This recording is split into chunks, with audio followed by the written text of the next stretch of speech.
Welcome to Model Horse Tack School. My name is Carrie, and today we're going to talk about making your own buckles. I've gotten this request. I get this request a lot, actually. And you can make your own buckles. I haven't made my own buckles for like 30 years. It's all I did when I was teens and 20s was make my own buckles. That was before, Rio Rondo and other tack makers came about with something easier, right, which is buckles made by being stamped, right, or cast. So if you're going to make your own buckles, you need wire and you need pliers and you need wire cutters. So that's what I have here. And then the wire, this is a 20 gauge galvanized. It's going to be my strongest wire. This here is a 24 gauge gold wire. Now these are not going to be as strong, but they'll still work, right, as this here. This is a heavy duty, thicker, because it's a 20 and this is a 24.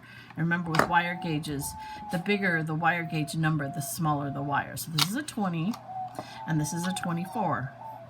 So this is going to be smaller than that one. All right, what you're going to do, and there's a few ways to do this, and I'll show you the different types. The first one is a figure 8, and you'll see this a lot on your brayer tack because they do make their own buckles, whoever makes that tack for them. So you want rounded pliers. These are beading pliers, and so you make one loop, and then you go and make a loop in the other direction, okay? And then you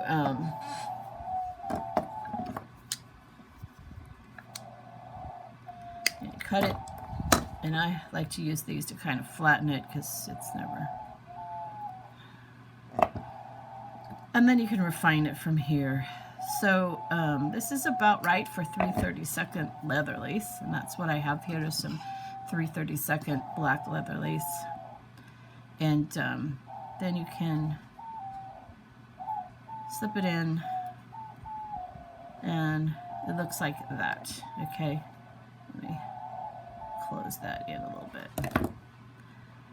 So there's your buckle. Pretty easy. Rounded pliers. Love these things. Use them for everything.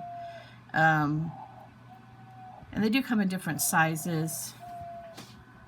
So I got these on Temu, and they are, and these they don't spring open, so that's kind of helpful. They're supposed to, but they don't. And then see how I put that right about where the opening is, and then turn it the other way. So see, that's a problem. That's why these are anyways. They don't have any.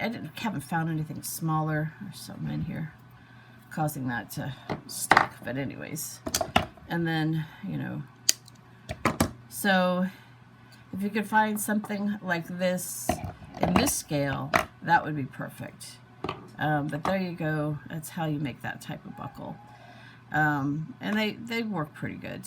This wire is not great because it's so flimsy. So let's look at a 20 gauge wire. Now, you'd want to figure out, how many teeth up for the width of your leather lace, right? So let's say I say it's right about there. And then, so I have it in there, and you could count number of teeth back, and you can mark your pliers if you want. So basically, we're just going to go all the way around. We're going to go all the way around, and then pull that out. Now, every time I do these, they end up looking like that. And that is a little bit lopsided. This is where my friend was so much better at this than me. My high school friend who could whip out a square buckle. It's just amazing to watch her make them. Yeah, it's a little long, so we'll go ahead and cut off this little bit here. Went flying. So there's another buckle that'll work. And there's always, I like the recessed part being in the back instead of the front. So that's what that buckle looks like. Okay. Another way to make a buckle, I mean, if you want square, you can use these, and then you get a buckle that kind of looks like that for bigger. My girlfriend in high school used to be able to, using her pliers, would be able to do this.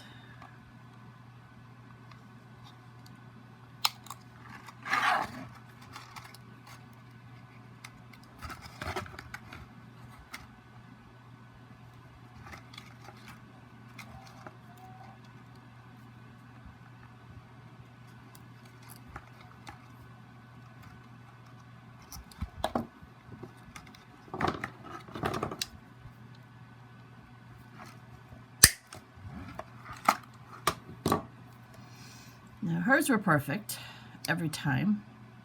I'm sure she practiced it. So mine are a little, see, mine's a little lopsided. But I'm sure that if you practiced that and you used tinier needle nose like these, you could get really good at that.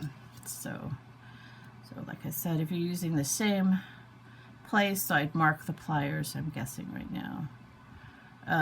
You could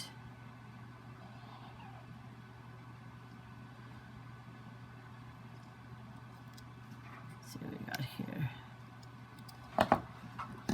Do that a couple hundred times and get a pretty decent buckle.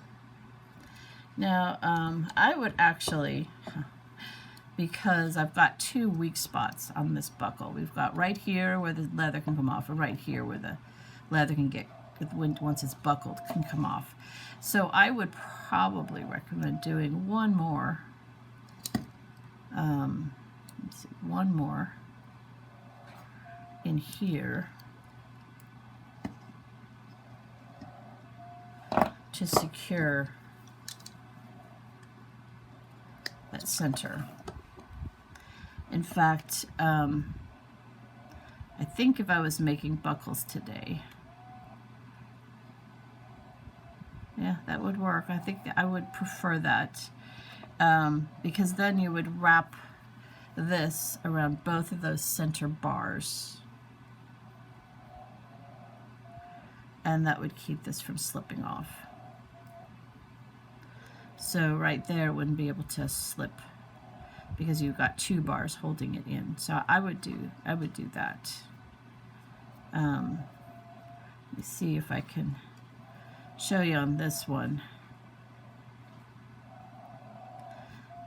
how easy it is for the center to slip right out that hole right there. Well, when you least want it to, it'll slip through that slit right there. It's done it to me many times on my buckles. And then once it's buckled through here, you've got this opening on this side for your lace that goes through this way to slip out. So you don't actually have that issue with this one. This one's probably the best design. But these are other ideas for how you can make yourself buckles. So I want to thank you for spending time with me today. Like, subscribe, tell your friends about the channel, and have a really good day.